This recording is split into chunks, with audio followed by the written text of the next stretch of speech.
Podcasting from the heart of the Gator Nation in Alachua County, Florida, this is Extension Cord, the podcast of UF IFAS Extension Alachua County, where we plug in and bring UF IFAS Extension to life.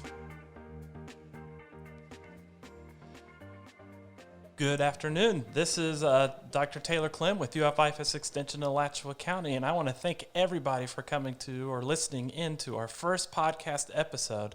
Today's episode is very special and important to us, and I have with us an extension agent here with UF IFAS Extension Alachua County. Her name is Martha Maddox, and she is our Family, Youth, and Consumer Science agent here.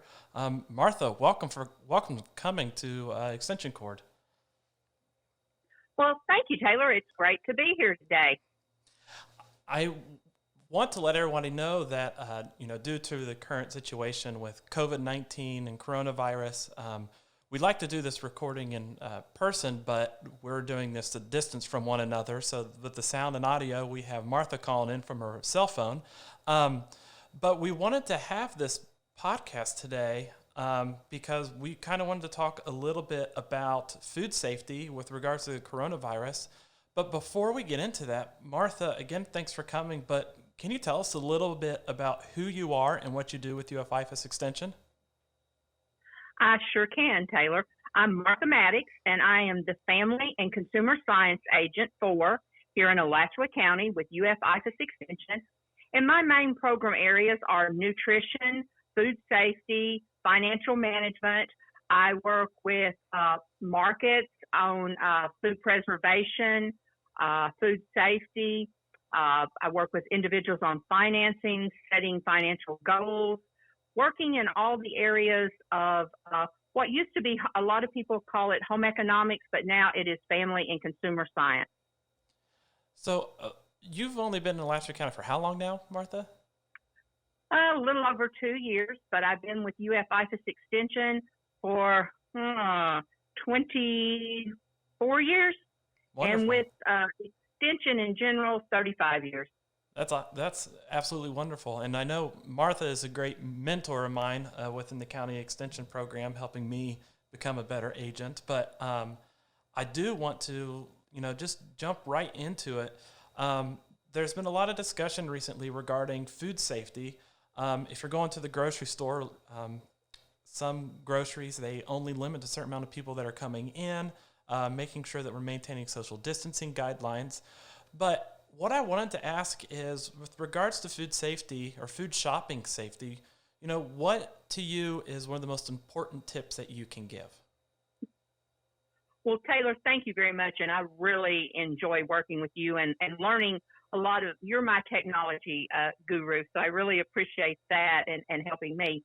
But when it comes to food safety in the grocery store, during the COVID-19, we need to mainly listen to our county, our government, and our health officials and follow the guidelines that they're setting for us to stay safe. And when they tell us, limit your shopping, don't take the entire family, listen to them. Just one family member go. Try to go once a month and get all the supplies, or just once a week. But the main thing overall to stay safe is cleanliness. And that's the main thing, Taylor. Yeah, cleanliness, is really important. My wife used to work in the food industry, so sanitize, sanitize, sanitize is always the mantra around the kitchen and the household. But I have a 2-year-old son who, like is a little wild one. But when it comes to food safety, what is the first step in providing safe and healthy foods for my family? Well, the first step, believe it or not, is shopping in the grocery store. Food safety starts in the grocery store. And most of us, when we go grocery shopping, it's after work. We rush in, we're in a hurry, we grab stuff, and we rush out. And we don't realize that the way we handle food can pose safety risks, such as cross-contamination and spoilage that result in illness to us. So if I were to go into the grocery store, what type of things could I do in preparation? You know, because you mentioned about food spoilage, and making sure that I have good, healthy food or safe food. But, you know, right now, you know, as I go into the store, they're wiping down my shopping cart before I grab it. What are some of those precautionary measures that we can do to minimize any type of risk when shopping? Well, the first thing, like you said, you can never be too safe. They are wiping down your shopping cart, but if you don't see them, double wipe it down. Have used some Clorox wipes there, some hand sanitizer, or wear gloves. Also, make sure you sanitize before you go in the store, and as soon as you get out of the store or leave the store, sanitize your hands. Make sure your shopping cart is clean. Wipe down the child's seat. If you're putting your purse there, or if you have a child that you can't, leave at home with someone, make sure that cart is clean with a disinfectant wipe. Try to maintain social distancing in the store. I know most of the stores now are limiting the number of people that goes in the store. But just if you see an aisle that's crowded, just go to another aisle and then come back to that aisle. And avoid touching the surfaces or items unnecessarily, and avoid touching your mouth, your nose, your face, your eyes. This is the main thing. And I know, from a childhood, and when we're told not to do something, we tend, oh, my nose is itching, or my eye is itching. But make sure you don't touch your mouth, your nose, and your eyes while you're shopping and all like that. And do not go shopping if you're showing symptoms of the coronavirus. That does bring up a good question, Martha. If we're showing symptoms, I'm not sure if this is something that you know or not, if we are showing symptoms of coronavirus, yet we do need some of those basic supplies, do we have any outlets or any ways that we can order food? Yes, you can order. Most of the grocery stores are delivering. I will say this from what I'm hearing and seeing.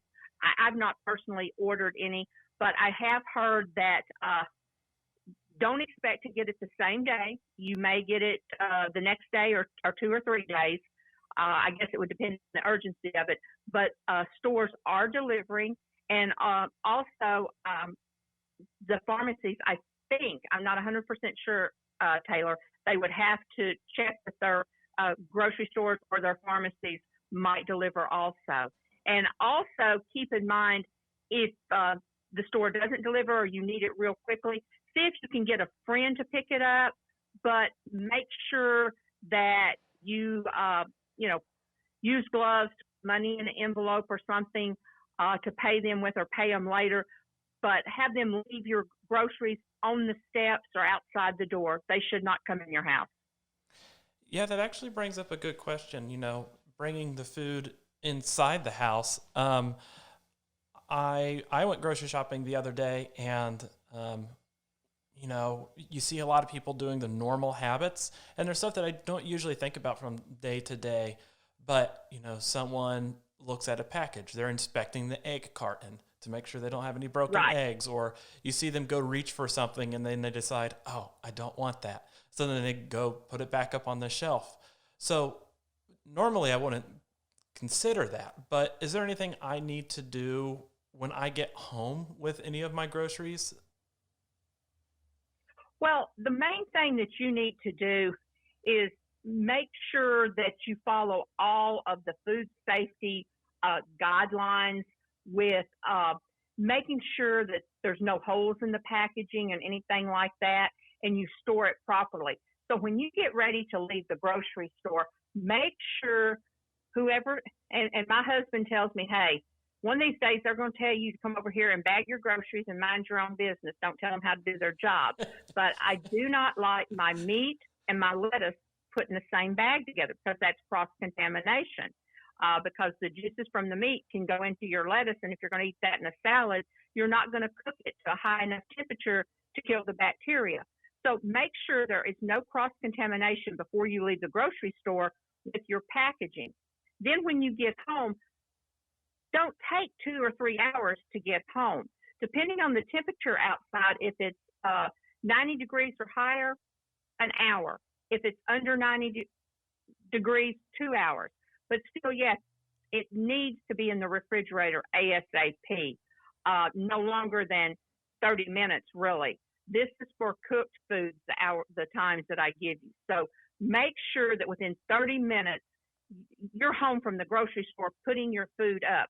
Bring your cold or your chilled food in first, all your perishables, and they should go in the refrigerator, and they should be stored at the proper temperature. And keep your perishable foods out of your hot trunk. Also, make sure if you have freezable products, it should go in the freezer. And then this is the catch-22 that people forget about. Your wonderful recyclable bags. If you have your recyclable bags and you've got meat in them, especially poultry and beef, make sure you wash them before you reuse them. Make sure you wash them and dry them very well, and store all these bags in a very clean, safe place. I assume we would want to make sure that we clean them regularly. Yes. You want to make sure that you clean these bags at least once a month. And somebody says, well, how do I clean them? Well, if you can throw them in your washing machine, that is great. But some of the plastic ones you cannot. So just get in your sink some warm, clean, soapy water, and you can clean them that way at least once a month. But if you're using meat, after each use. That thank you very much for answering that. I think, when we're talking about how we end up organizing our food, how we're bringing it in, should there be, any precautions that we need to think of with regards to how we should, how our produce should be handled? Yes. Also, not just how it's brought in. When you go into that grocery store, organize your cart. When you get that cart, make sure you look at the cart and say, okay, I'm going to put my produce here, I'm going to put my meat here, and make sure that your meat is not up in the child's seat and the lettuce and all your produce is right under it. Because that way, the juices would be dripping down into your fresh produce, cross-contaminating it. So your produce and your meat needs to be on the opposite end of the cart. And if possible, use hand sanitizer before and after you select your produce items. Avoid touching it multiple times. There's nothing more that people get annoyed about is people go in there, like you said, and they pick up a tomato, and they look at this one, they look at that one, they look at 20 different tomatoes, and then they go back to the first one that they picked up. That's cross-contaminating the germs off of you onto those products. So don't be doing that. Just handle the produce as little as possible.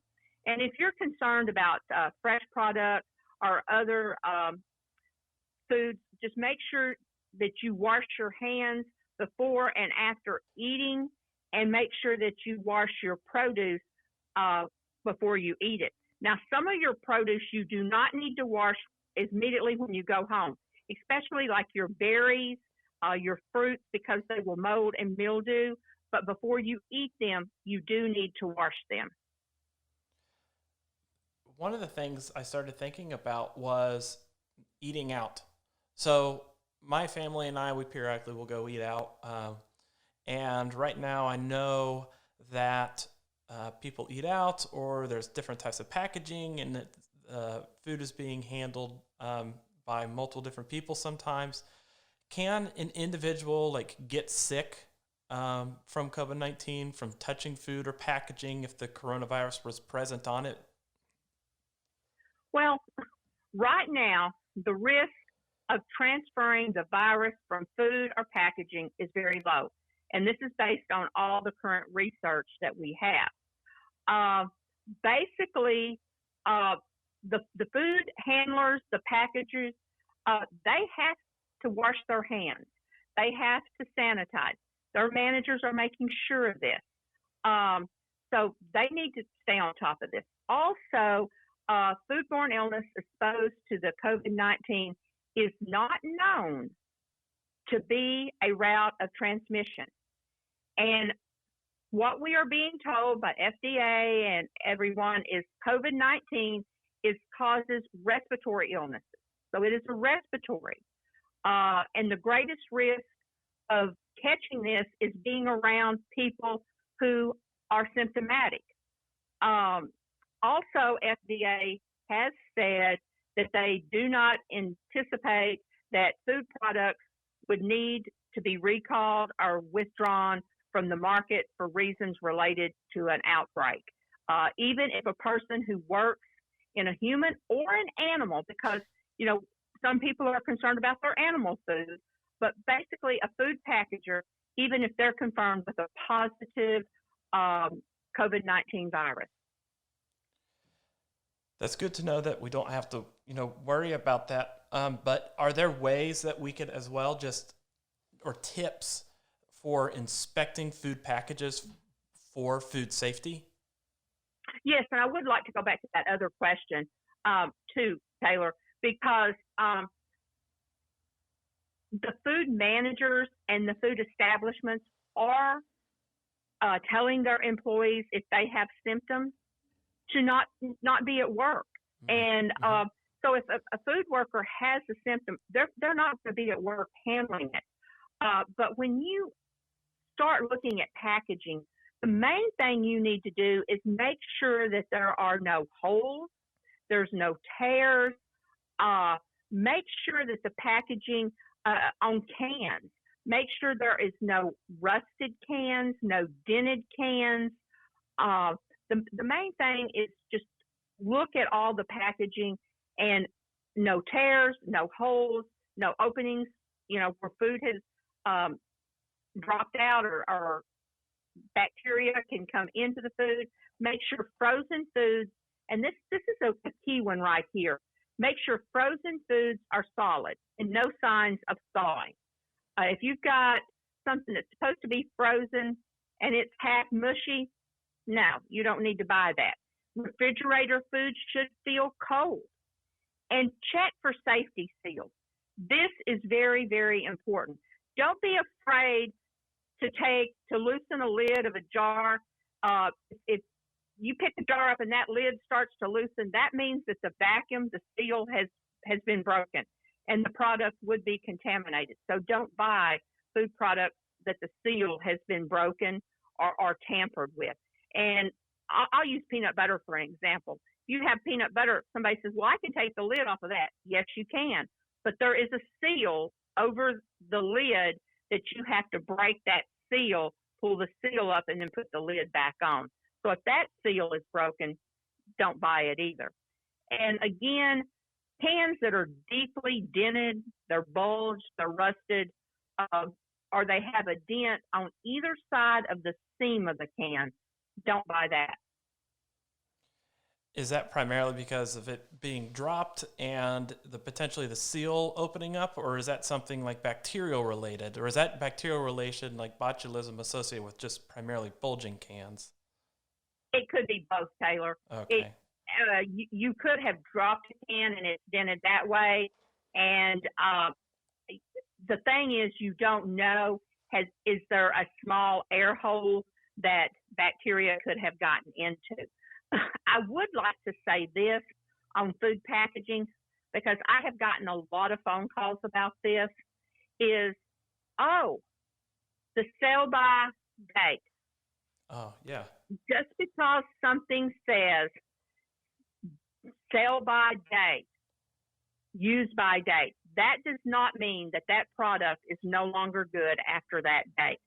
That is the date that that product is the most fresh. Usually those products are good for another month to 3 months, some things even up to a year.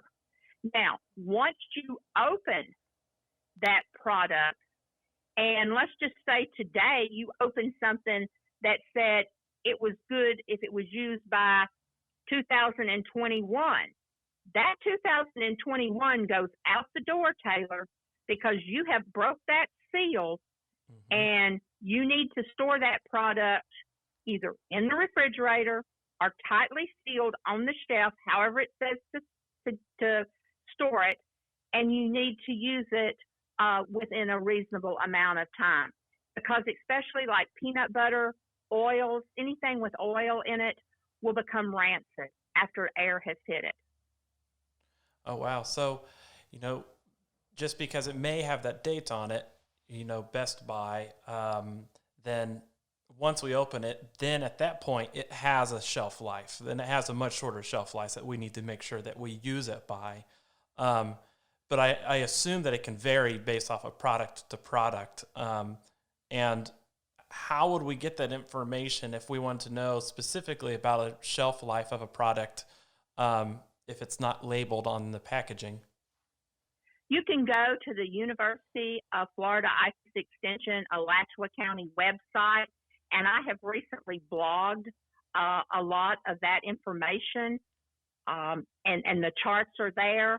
And also, you can Google the EDIS publication of food storage, and it tells you that information also. Eggs, for example. The egg use by date may be April 20th, 2020, but those eggs are still good after that time. You just always need to break your eggs in a separate bowl before you put them into your product. Martha, we have covered quite a bit, and we covered a lot of the stuff that I actually had on the list that I want us to go over. But before we wrap things up, I wanted to ask you if there's anything that you think that we missed today that's incredibly important that you want everyone to make sure that they can hear. Well, the main thing, Taylor, that I want to that I think is really, really important right now is to know that, be thankful for our grocery stores and our grocery workers and our food workers that are out there, because all of these individuals are following the CDC guidelines on cleaning and sanitizing. And also, these establishments are asking sick employees and customers to leave. And I think the main thing is we need to be grateful, that they are out there helping us and they're working.